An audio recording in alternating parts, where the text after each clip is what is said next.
The autumn of 1887 painted Elders Hollow in shades of decay that seemed to seep from the very bones of the earth. Clara Ashvale pressed her gloved hand against the cold window of the stagecoach as it wound through the narrow mountain pass, watching familiar landmarks emerge from the perpetual mist like ghosts from her childhood. 20 years had passed since she'd fled this place, yet the twisted oak trees and moss-covered stone walls looked unchanged, as if time itself had forgotten this corner of the world. The driver, a weathered man with nervous eyes, had grown increasingly silent as they approached the town. When Clara mentioned her destination was the Ashvale estate, his knuckles had whitened on the reins, and he'd muttered something about unnatural folk under his breath. She'd chosen to ignore it then, but now, as the familiar iron gates came into view, those words echoed in her mind with uncomfortable clarity. The Ashvale mansion loomed against the grey sky like a monument to forgotten sorrows. Its Gothic spires pierced the low-hanging clouds, and the windows stared down at her with the hollow emptiness of a skull's eye sockets. Clara had once called this place home, but now it felt like stepping into a mausoleum. "This is as far as I go, miss," the driver announced, his voice tight with barely concealed fear. "You'll have to walk the rest." Clara gathered her traveling case and stepped down onto the gravel path. The sound of her boots seemed unnaturally loud in the oppressive silence. As the stagecoach disappeared back into the mist, she found herself truly alone for the first time since beginning her journey from Boston. The front door opened before she could knock, revealing her cousin Marcus, older now, his once golden hair streaked with premature grey, his blue eyes holding depths that hadn't been there in their youth. He wore the same formal black suit she remembered from family gatherings, but it hung differently on his frame, as if he'd grown thinner, more angular. "Clara," he said, his voice carrying a mixture of relief and something else. Apprehension, perhaps. "We weren't certain you'd come." "Grandmother Ashvale deserves a proper farewell," Clara replied, studying his face. "Though I confess, I'm surprised the family reached out to me after all these years." Marcus stepped aside to let her enter, and the familiar scent of old wood and dried herbs enveloped her. The interior of the house was exactly as she remembered. Dark mahogany panels, oil paintings of stern-faced ancestors, and the ever-present smell of something faintly medicinal that she'd never been able to identify. "The others are in the drawing room," Marcus said, leading her through the familiar corridors. "Uncle Silas, Aunt Cordelia, and young Thomas. We've been discussing arrangements." As they walked, Clara noticed details that struck her as odd. Fresh mud on the Persian rugs, despite the dry weather, shovels leaning against the wall near the back entrance, and most unsettling of all, the sound of digging coming from somewhere behind the house. Rhythmic, purposeful, and somehow urgent. The drawing room fell silent as they entered. Uncle Silas, now in his 70s, but still imposing with his silver beard and piercing grey eyes, sat in the high-backed chair that had always been reserved for the family patriarch. Aunt Cordelia, thin and sharp-featured, perched on the edge of the settee like a bird of prey. Thomas, Marcus's younger brother, stood by the fireplace, his hands clasped behind his back, in a gesture that reminded Clara painfully of their grandfather. "Clara," Silas said, his voice carrying the authority that had always made her feel small as a child. 20 years is a long time to stay away from family." "I had my reasons," she replied, setting down her case and removing her traveling gloves. "But I'm here now. When is the funeral service?" The family exchanged glances, quick, meaningful looks that spoke of shared secrets. Clara felt the familiar chill of exclusion, the same feeling that had driven her away from Elders Hollow all those years ago. "The burial was this morning," Cordelia said, her voice crisp and matter-of-fact. "Grandmother Ashvale has been laid to rest in the family cemetery." Clara felt a stab of hurt and confusion. "This morning? But the telegram said—" "The telegram was sent after the burial," Silas interrupted. "We needed you here for something else, something more important than a funeral." The sound of digging grew louder, and Clara could no longer ignore it. What's that noise, and why are there shovels by the back door? Thomas shifted uncomfortably by the fireplace. Clara, there are things about our family that you never learned. Things that your father chose to keep from you when he took you away. What kind of things? Marcus moved to the window and pulled back the heavy curtain, revealing the view of the back garden. In the distance, Clara could see the family cemetery, a collection of weathered headstones surrounded by an iron fence. But what made her blood run cold was the sight of several freshly dug holes, dark wounds in the earth that seemed to yawn like hungry mouths. Every 10 years, Silas said slowly, on the night of the new moon, our family performs a ritual that has been passed down for generations. We seek counsel from those who came before us. Clara's mouth went dry. Counsel? What do you mean? We wake them, Cordelia said simply. We ask our questions and they provide answers. Guidance for the family's future. Warnings about dangers to come. Knowledge that only the dead possess. The room seemed to spin around Clara. You're talking about desecrating graves, disturbing the dead. We're talking about survival, Silas said firmly. The Ashvale family has thrived for over 2 centuries because we've never made important decisions without consulting those who walked this path before us. Your great-great-grandfather established this tradition after a vision showed him the consequences of ignoring ancestral wisdom. Clara backed toward the door, her heart pounding. This is madness. You're talking about necromancy, We're talking about family responsibility, Thomas interrupted. And this decade, that responsibility falls to you. Me? I haven't been part of this family for 20 years. Marcus turned from the window, his expression grave. Blood doesn't forget, Clara, and according to the family records, you're the designated questioner for this cycle. Your name was chosen before you were even born. Clara felt the walls of the room closing in around her. The familiar house suddenly felt like a trap, and the faces of her relatives looked strange and foreign in the flickering lamplight. I won't be part of this, she said, her voice stronger than she felt. Whatever sick tradition you've maintained, I want no part of it. I'm afraid it's not that simple, Silas said, rising from his chair. The ritual must be completed. The ancestors have been disturbed, and they expect their questions. If we don't fulfill our obligation, he didn't finish the sentence, but the implication hung in the air like a physical presence. Clara thought of the stories she'd heard as a child, whispered tales of family members who had tried to break from tradition, who had met mysterious and terrible ends. What happens if I refuse? She asked. The family exchanged those meaningful glances again, and Clara saw something in their eyes that made her stomach clench with fear.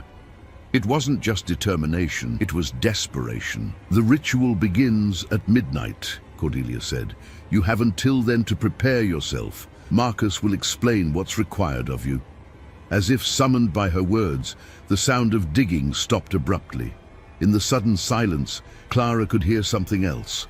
A low, rhythmic sound that might have been wind through the trees, but sounded disturbingly like whispered voices. She looked out the window again and saw that the holes in the cemetery were no longer empty. Dark shapes lay beside each grave, and even from this distance, she could see that they were moving. Clara's hands trembled as she gripped the windowsill, watching the impossible scene unfold in the cemetery. The shapes beside the graves were definitely moving, not with the fluid motion of the living, but with jerky, unnatural movements that made her skin crawl. As her eyes adjusted to the dim light, she could make out more details that her mind struggled to accept. "Dear God," she whispered, pressing her hand to her mouth. Marcus approached slowly, as if she were a wild animal that might bolt. "I know how this looks, Clara. I know how it sounds, but you have to understand, this isn't evil, it's necessity." "Necessity?" Clara spun around to face him, her voice rising. "You've dug up corpses, you've—" She stopped, unable to finish the sentence as the full horror of what she was witnessing sank in. "We've awakened our ancestors," Silas said calmly. just as our family has done every decade for the past 200 years. They're not truly alive, Clara. They're consultants. Thomas moved away from the fireplace, his young face pale but determined. The family has faced impossible decisions over the years. Wars, plagues, financial ruin, threats from those who would destroy us.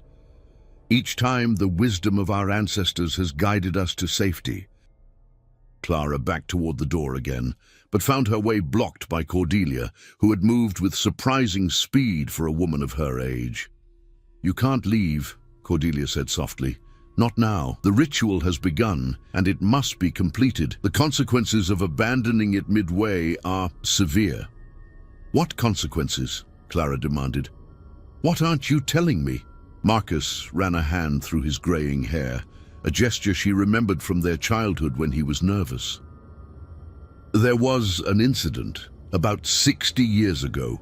Your great-uncle Edmund tried to break the tradition. He was young, idealistic, much like you. He thought the ritual was barbaric. What happened to him?" "He disappeared," Thomas said quietly. 3 days after he refused to participate, they found his body a week later at the bottom of Raven's Gorge. But Clara, he'd been dead for much longer than a week, and he'd been asking questions. Clara felt ice forming in her veins. "What kind of questions?" "The same questions he was supposed to ask during the ritual," Silas explained.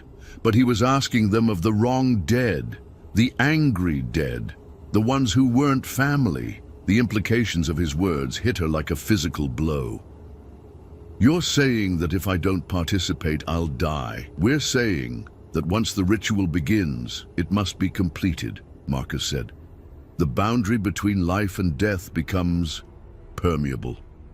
If the proper questions aren't asked, if the proper protocols aren't followed, other things can cross over, things that have been waiting for an opportunity." As if to emphasize his point, a sound drifted through the window, a low moan that seemed to come from multiple throats at once. Clara looked outside again and saw that more shapes had emerged from the graves. Some were clearly recognizable as human forms, while others were less defined. Shadows that moved independently of any light source, writhing masses that might once have been people. "How many are out there?" she asked, her voice barely above a whisper. 7 generations of Ashvales," Cordelia replied, "plus a few others. Family friends who earned the right to rest in our cemetery. They all have wisdom to share, but they can only communicate through the designated questioner. And that's me. That's you." Clara sank into a nearby chair, her legs suddenly unable to support her weight. The reality of her situation was beginning to settle in. She was trapped in a house with relatives who had clearly lost their minds, surrounded by animated corpses, and apparently expected to have conversations with the dead. "This is insane," she muttered. "This is absolutely insane." "Sanity is a luxury we can't afford," Silas said. "The Ashvale family has survived wars, economic collapses, and threats that would have destroyed lesser bloodlines. We've thrived because we've never been too proud to ask for help from those who came before us." Marcus knelt beside her chair, his expression earnest. "Clara, I know this is overwhelming, but you have to understand, we didn't choose this burden lightly. The family has records going back to the founding of the tradition. Every major decision, every crisis we've faced, the ancestors have guided us through it." "What kind of decisions?" Clara asked, though she wasn't sure she wanted to know the answer. Thomas pulled a leather-bound journal from a nearby shelf and opened it to a page marked with a black ribbon. "During the War of 1812, they warned us which battles to avoid. During the cholera outbreak of 1832, they told us how to protect the town. When the railroad company tried to force us off our land in 1854, they revealed the legal strategy that saved our property." Clara looked at the journal, seeing page after page of cramped handwriting in various hands. Dates, questions, and what appeared to be responses filled every available space. "And the price for this knowledge?" she asked. The family fell silent. Finally, Cordelia spoke, her voice barely audible. One questioner per decade. They don't always survive the experience. Clara's blood turned to ice. What do you mean? The communication process is taxing, Marcus explained. The questioner serves as a conduit between the living and the dead. Sometimes the strain is too much. Sometimes they don't come back. And you knew this when you summoned me here. We hoped, Silas began, then stopped. We hoped that your education, your time away from the family, might have strengthened you, made you more resilient. Clara stood up abruptly, the chair scraping against the wooden floor. You brought me here to die. We brought you here to serve your family, Cordelia said firmly, as every Ashvale has done for generations. Your father understood this when he took you away. He was trying to spare you, but he knew that eventually you would have to fulfill your obligation. My father never told me about any of this. Because he loved you, Thomas said. But love doesn't change blood, Clara. And blood doesn't forget its duties. Outside, the moaning grew louder, and Clara could see more movement in the cemetery. The shapes were becoming more agitated, moving closer to the house. Some of them appeared to be looking directly at the window where she stood. They know you're here, Marcus said. They've been waiting for you. Clara felt a chill that had nothing to do with the autumn air. How long do I have? The ritual must begin at midnight, Silas replied. That gives you about 4 hours to prepare. Prepare how? Cordelia moved to an ornate wooden cabinet and withdrew a small, leather-bound book. This contains the protocols for communication with the dead, the proper forms of address, the types of questions that can be asked, the protective measures that must be taken. Clara took the book with shaking hands. The leather was old and worn, stained with what looked like dried blood. The pages were filled with diagrams, incantations, and detailed instructions written in multiple hands over what appeared to be many decades. What happens if I make a mistake? She asked. The family exchanged those meaningful glances again, and Clara knew the answer before anyone spoke. Then you join them, Marcus said quietly, and we wait another 10 years for the next questioner. As if summoned by his words, a new sound joined the moaning from outside, a rhythmic tapping against the windows, as if skeletal fingers were drumming against the glass. Clara looked outside and saw that several of the shapes had moved much closer to the house. In the fading daylight, she could make out details that made her stomach lurch. They were definitely human in origin, but time and death had changed them in ways that defied natural law. Some were little more than bones, held together by tattered clothing and sheer will. Others retained more of their flesh, but it hung from their frames in ways that suggested decomposition had been interrupted rather than reversed. And they were all looking at her. They're eager to begin, Cordelia observed. It's been 10 years since they've had the opportunity to speak. They have much to tell us. Clara clutched the book to her chest, feeling the weight of generations pressing down on her. What if I refuse? What if I just leave? Look outside, Silas said simply. Clara turned to the window and saw that the shapes had formed a rough circle around the house. They weren't moving closer, but they weren't moving away either. They were waiting. They won't let you leave, Marcus explained, not until the ritual is complete. And if you try to run, he gestured toward the journal Thomas still held. Well, you've heard what happened to Edmund. Clara opened the protocol book and began reading the first page. The instructions were detailed and precise, written in a careful hand that suggested the author had been very concerned about accuracy. As she read, she began to understand the true scope of what she was being asked to do. The ritual wasn't just about asking questions, it was about opening herself completely to the dead, allowing them to speak through her, to use her voice and her body as a conduit between worlds. The risks were clearly outlined. Madness, possession, death, or worse, becoming trapped between life and death, neither fully alive nor properly dead. How many questioners have survived? She asked, without looking up from the book. The silence that followed her question was answer enough. As darkness settled over Elders Hollow like a burial shroud, Clara found herself in the mansion's library, surrounded by centuries of Ashvale family records. The protocol book lay open before her, its pages illuminated by the flickering light of oil lamps that cast dancing shadows on the walls. She had spent the last 3 hours studying the intricate details of the ritual, and each page had only deepened her dread. The instructions were precise and unforgiving. The questioner must enter the cemetery at the stroke of midnight, wearing white robes that had been blessed with herbs and oils. She must approach each grave in a specific order, beginning with the oldest and working toward the most recent. Each ancestor required a particular form of address, and the questions must be phrased according to ancient protocols that seemed designed more to protect the questioner than to facilitate communication. Most disturbing of all were the warnings scattered throughout the text. Should the questioner show fear, the dead will sense weakness and may attempt possession. Never turn your back on an awakened ancestor until they have returned to rest. If the questioner's voice changes during communication, the ritual must be abandoned immediately, regardless of consequences. Marcus entered the library carrying a tray of tea and what appeared to be a small vial of dark liquid.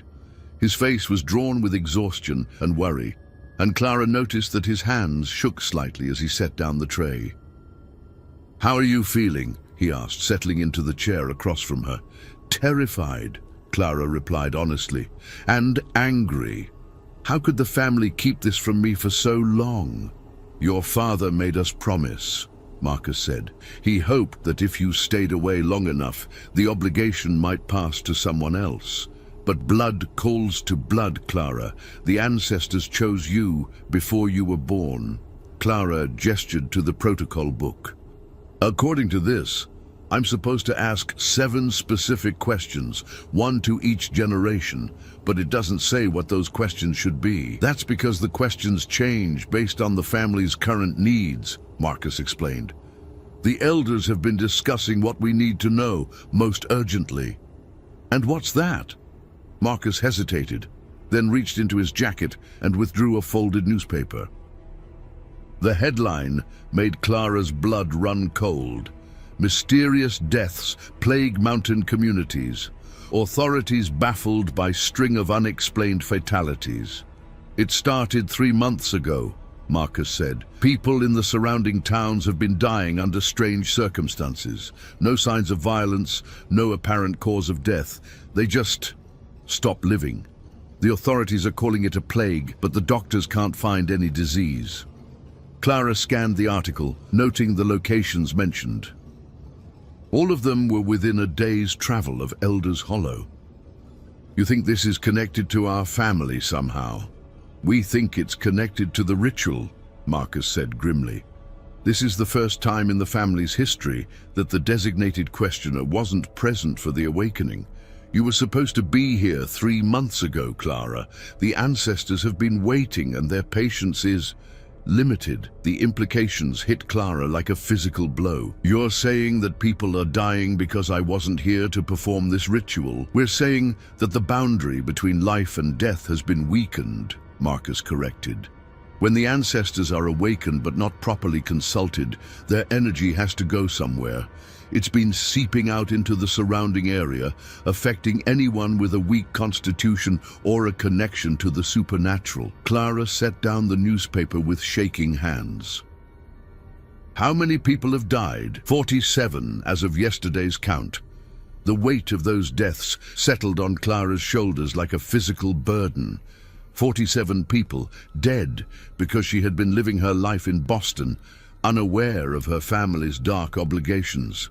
"The questions we need to ask tonight," Marcus continued, "are about how to stop the deaths and how to strengthen the barriers between worlds. But Clara," he leaned forward, his expression grave, "there's something else. Something we haven't told you." Clara felt her stomach clench. "What now?" "The ancestors aren't the only ones who have been awakened. According to the reports we've been receiving, other cemeteries in the area have been active. Graves disturbed from the inside, sightings of figures that shouldn't exist. We think our ritual has awakened more than just our family. Before Clara could respond, a sound echoed through the house, the deep, resonant toll of a bell. She looked at the grandfather clock in the corner and saw that it was 11:30. "Time to prepare," Marcus said, rising from his chair. He handed her the small vial he had brought with the tea. "Drink this. It will help protect your mind during the communication." Clara examined the dark liquid suspiciously. "What is it?" "A mixture of herbs and other things. It's been used by questioners for generations. It won't eliminate the risks, but it will give you a better chance of maintaining your sanity." Clara uncorked the vial and immediately recoiled from the smell, a mixture of bitter herbs and something metallic that reminded her unpleasantly of blood. How many questioners have survived after drinking this? Marcus's silence was answer enough. Clara downed the liquid in one gulp, fighting the urge to vomit as it burned down her throat. Almost immediately she felt a strange tingling sensation spreading through her body, and the edges of her vision seemed to sharpen while the center became slightly blurred. "The robes are in your room," Marcus said. "Cordelia has prepared them according to the protocols. You have 20 minutes. Clara made her way upstairs to her childhood bedroom, which had been preserved exactly as she had left it 20 years ago. The white robes lay spread across the bed, simple garments made of rough cotton, but she could see symbols embroidered along the hems in thread that seemed to shimmer in the lamplight. As she changed clothes, Clara caught sight of herself in the mirror and barely recognized the woman looking back at her. The herbal mixture had given her skin a pale, almost translucent quality, and her eyes seemed larger and darker than usual. She looked like someone who was already halfway between life and death. The robes fit perfectly, as if they had been made specifically for her. As she tied the cord around her waist, she felt a strange sense of completion, as if she were finally becoming what she had always been meant to be.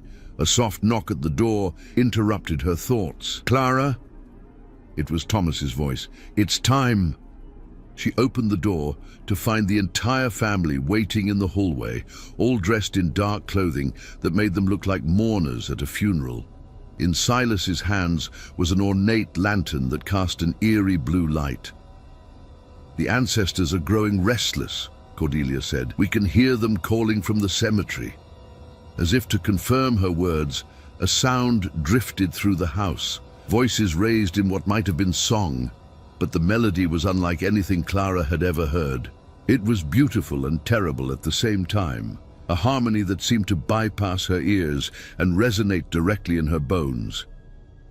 "Remember," Silas said, handing her the lantern, "approach each grave in order of age.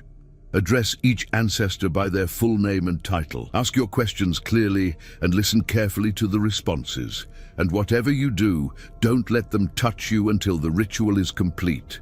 Clara took the lantern, surprised by its weight. The blue light seemed to pulse in rhythm with her heartbeat, and she could feel warmth radiating from the metal handle.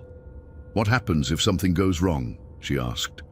"Then we'll know within the hour," Marcus replied grimly. "If you're not back by dawn, we'll assume the worst." Clara looked at each of her family members in turn, seeing fear and hope warring in their expressions. Despite everything they had put her through, she realized that they were as trapped by this tradition as she was. They were all prisoners of their bloodline, bound by obligations that stretched back through centuries. "If I don't survive this," she said, "promise me you'll find a way to end it, find a way to break the cycle."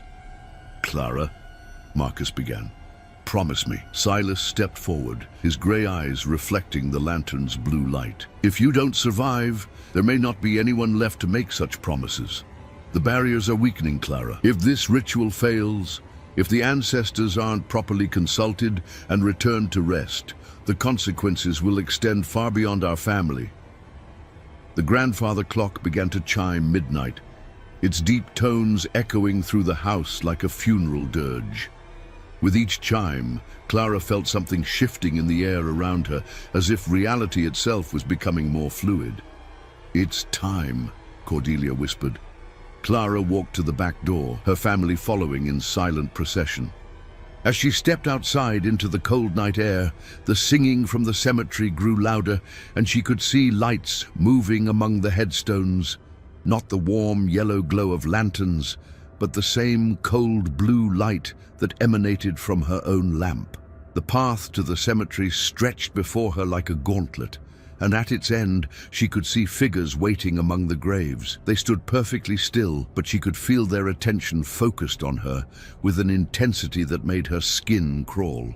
Taking a deep breath, Clara began walking toward the cemetery gates, each step carrying her further from the world of the living and closer to something that defied all natural law.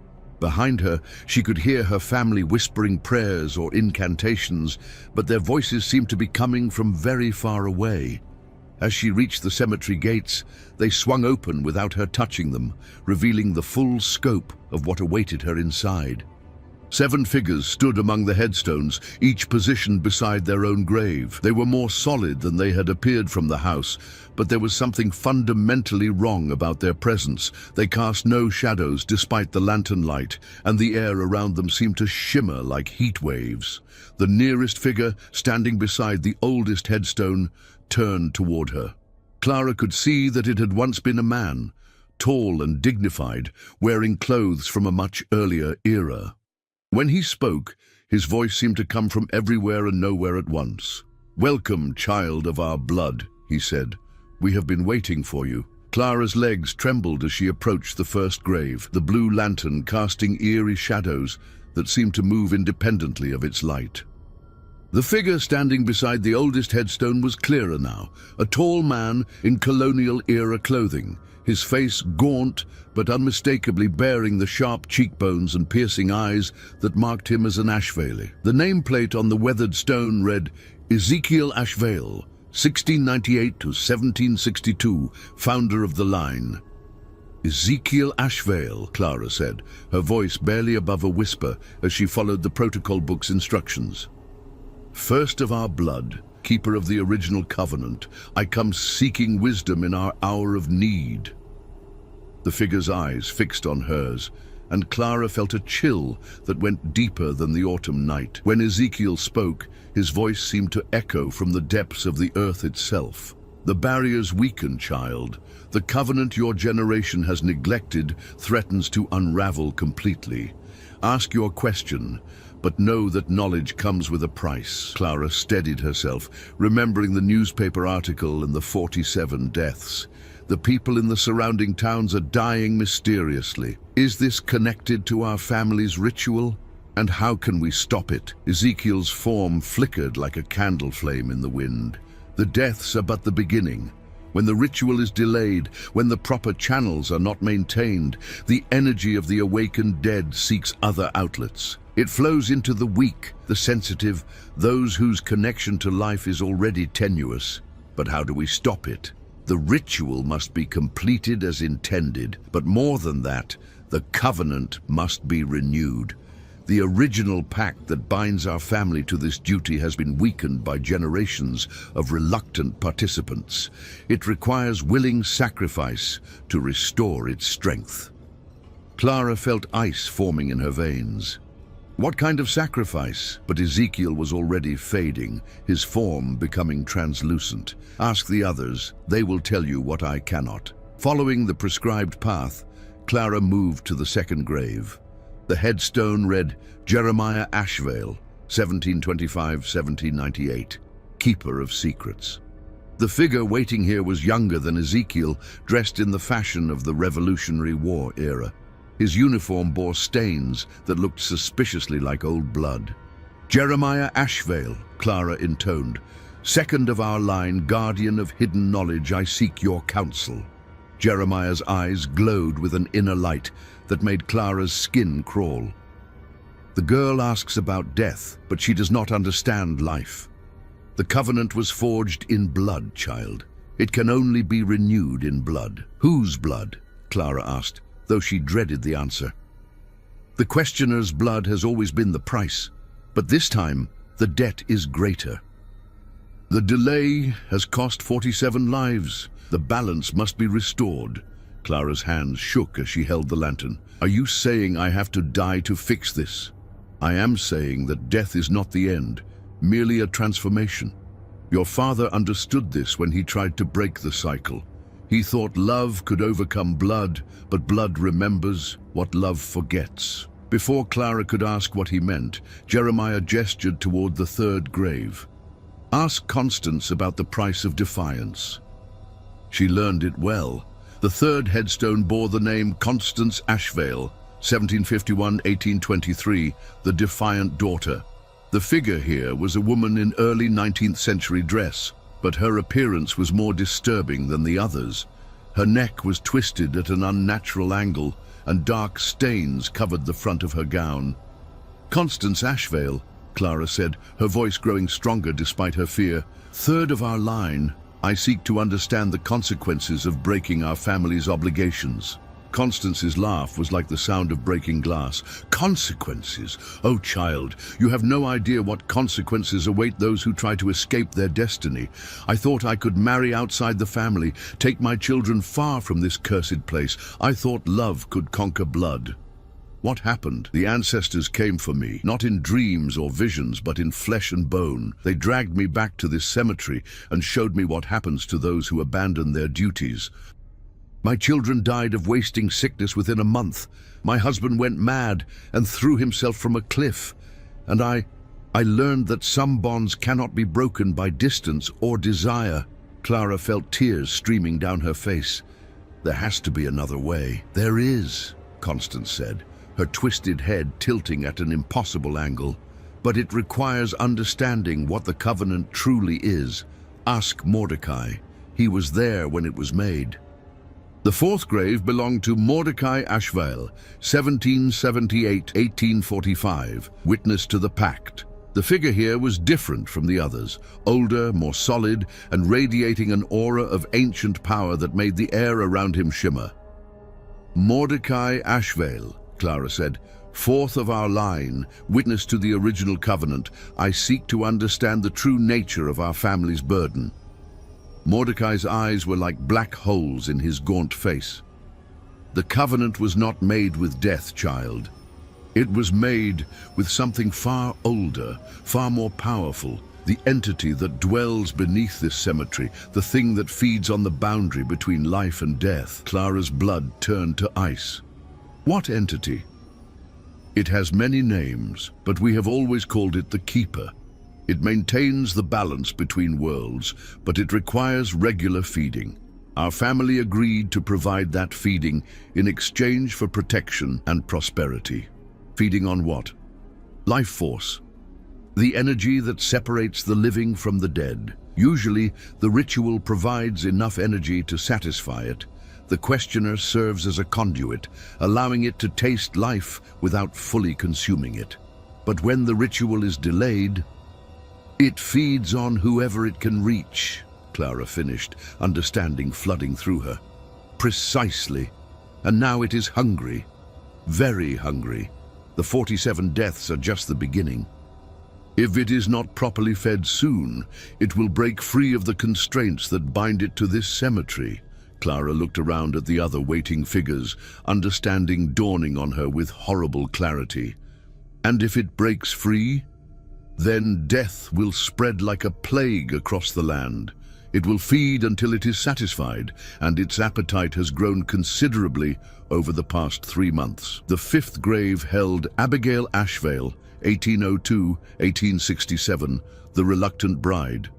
Her figure appeared younger than the others, wearing a wedding dress that had yellowed with age, but her eyes held a wisdom that spoke of terrible experience.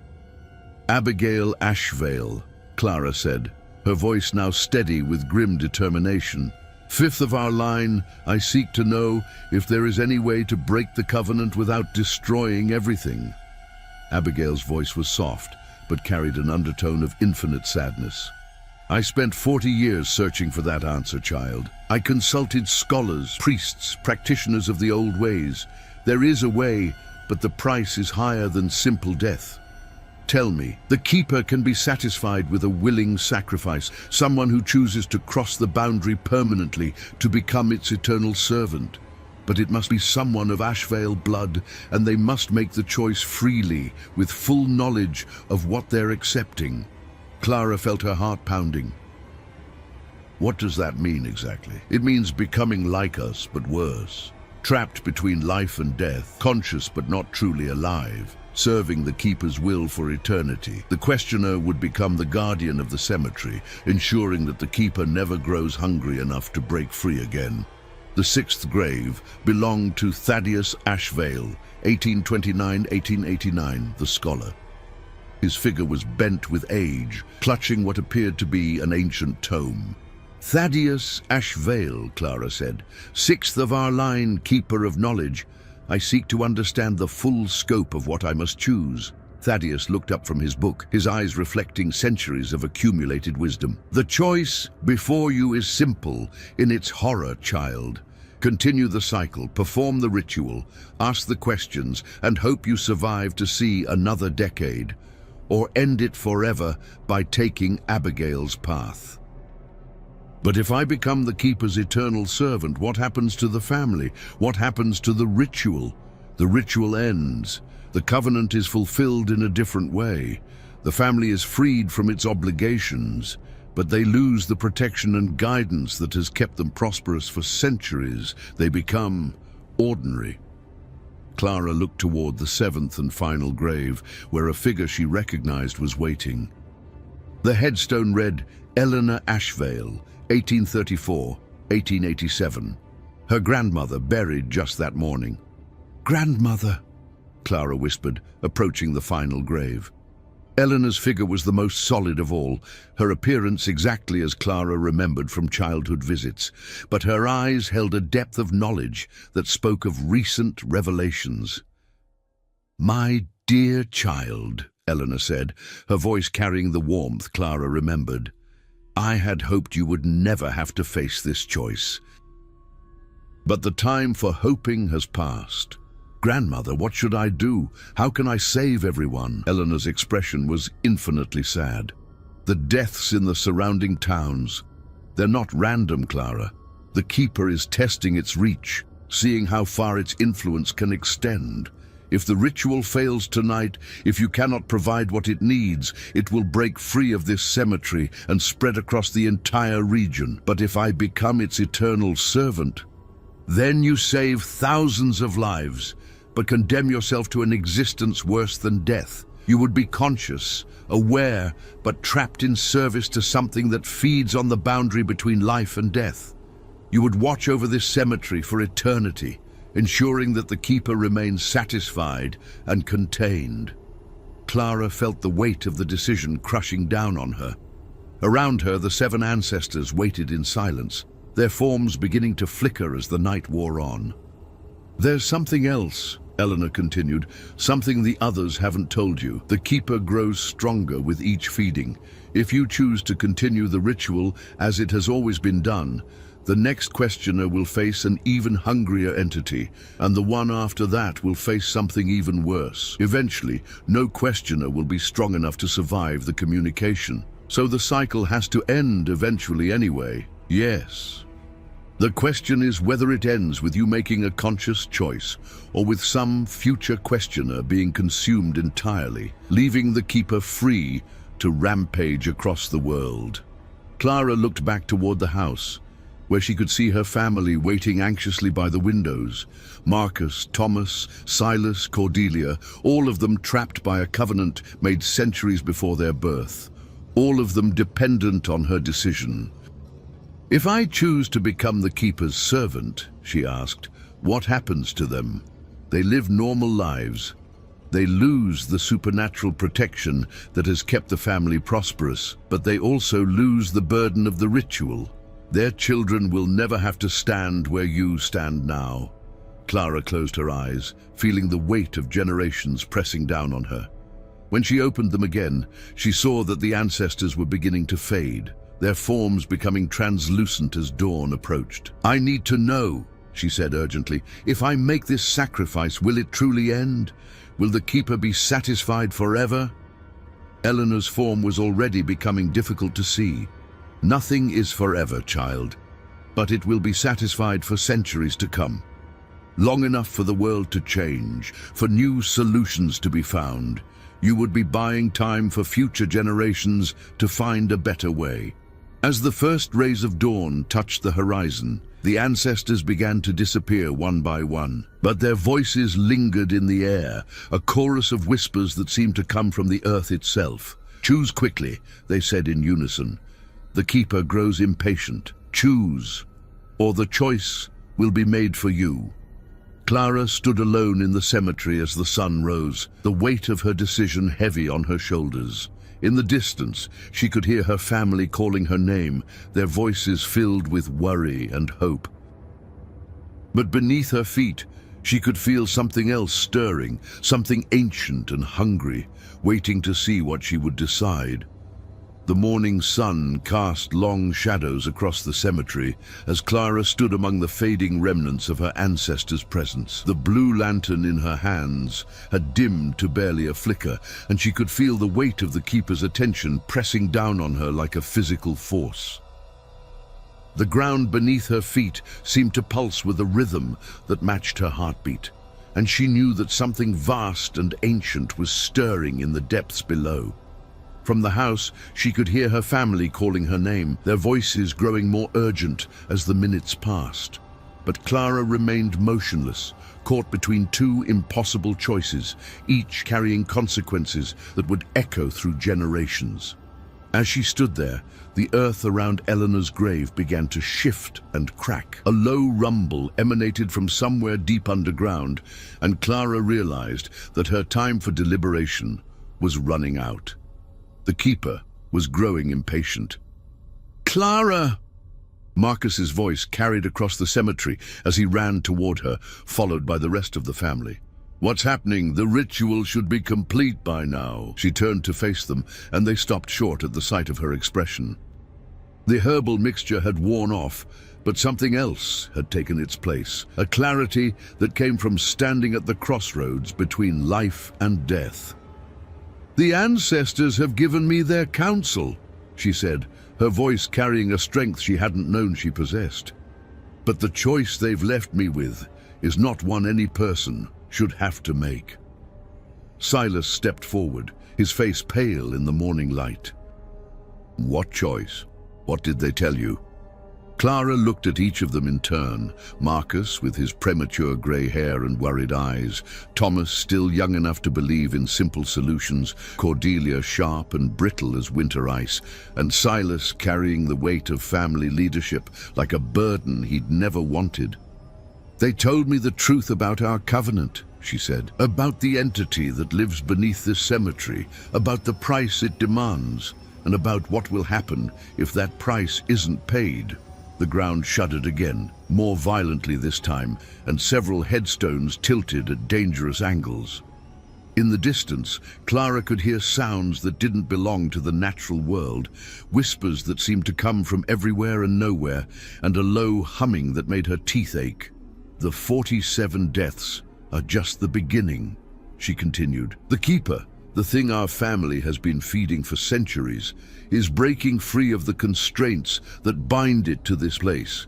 If I don't give it what it wants, it will spread across the entire region, consuming life force until it's satisfied." Thomas stepped forward, his young face earnest. "Then give it what it wants. Perform the ritual as it's always been done." Clara shook her head. "It's not that simple anymore. The delay has made it hungrier, more powerful. The traditional ritual won't be enough. It wants a permanent sacrifice, someone to serve as its eternal guardian, ensuring it never grows hungry enough to break free again." The family exchanged horrified glances. Cordelia was the first to speak, her voice sharp with fear. "You're talking about dying for this thing." "Worse than dying," Clara corrected. "I would become something like our ancestors, but trapped in service to the Keeper forever, conscious, aware, but no longer truly alive." And Marcus grabbed her arm, his grip desperate. There has to be another way. There's always another way. Is there? Clara asked, pulling free of his grasp. How many more decades of this ritual? How many more questioners consumed by an entity that grows stronger with each feeding? How many more families torn apart by obligations they never chose? The humming grew louder, and Clara could see cracks spreading across the cemetery ground like a spider web. From the deepest fissures, a pale light began to emanate. Not the blue glow of the lantern, but something sickly and wrong that made her eyes water to look at directly. "It's coming," she said, backing away from the spreading cracks. "The Keeper is breaking free." As if summoned by her words, something began to emerge from the largest crack near the center of the cemetery. At first it was just a shadow, a darkness that seemed to absorb light rather than cast it. But as it rose higher, Clara could see that it had a form of sorts, though her mind struggled to process what she was seeing.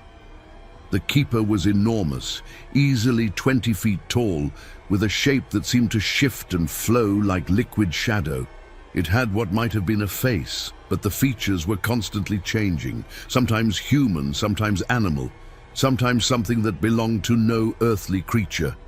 Its eyes, when they were visible, burned with the pale light that was seeping from the cracks in the ground. When it spoke, its voice was like the sound of wind through a graveyard, carrying the whispers of every soul it had ever consumed. "The Covenant has been neglected," it said, its attention fixed on Clara. "The debt grows heavy. Payment is required." Clara's family huddled together behind her, their faces white with terror. But Clara herself felt strangely calm as she faced the entity that had controlled her family's destiny for centuries. "I know what you want," she said, her voice steady despite the fear coursing through her veins, "but I want something in return." The Keeper's form rippled with what might have been amusement. "You would bargain with me, child of Ashvale blood?" "I would negotiate the terms of my service," Clara replied. "If I'm to become your eternal guardian, I want guarantees." "Speak your terms." Clara took a deep breath, knowing that her next words would determine not just her fate, but the fate of everyone she cared about. "First, my family is released from all obligations to you. The Covenant ends with me. They and their descendants will never again be bound to serve you." "Acceptable. What else?" "Second, you will never again extend your influence beyond this cemetery.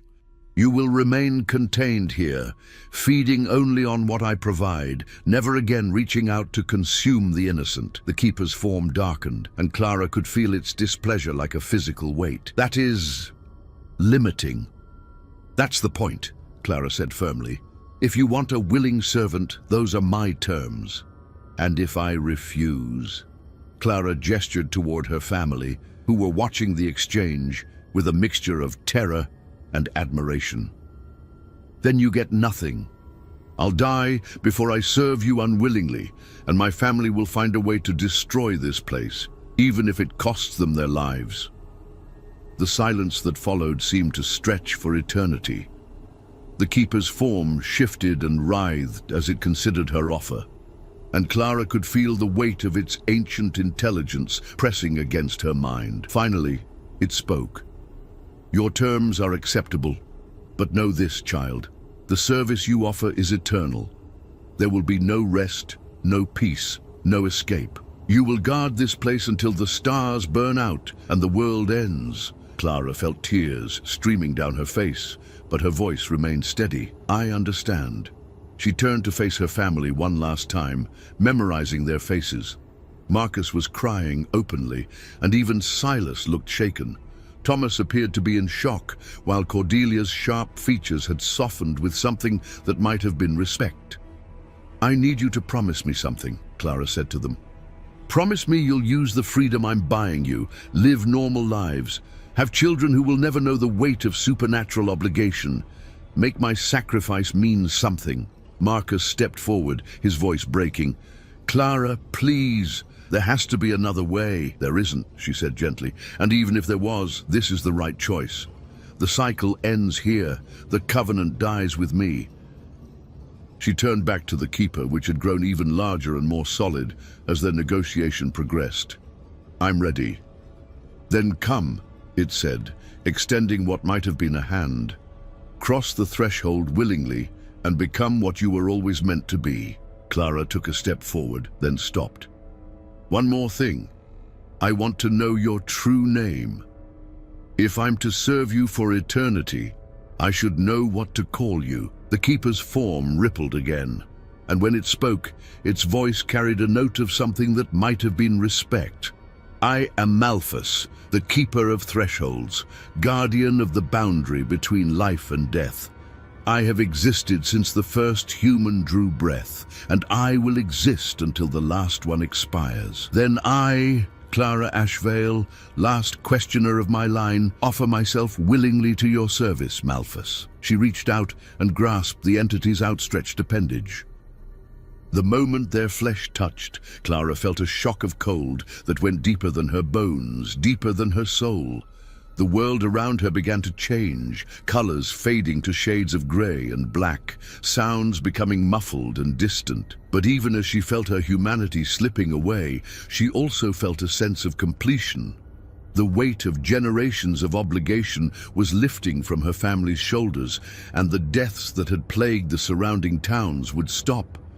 She was buying peace with her sacrifice, purchasing freedom with her eternal servitude. As the transformation took hold, Clara's last coherent thought was of her family, standing safely outside the cemetery gates, finally free to live their own lives.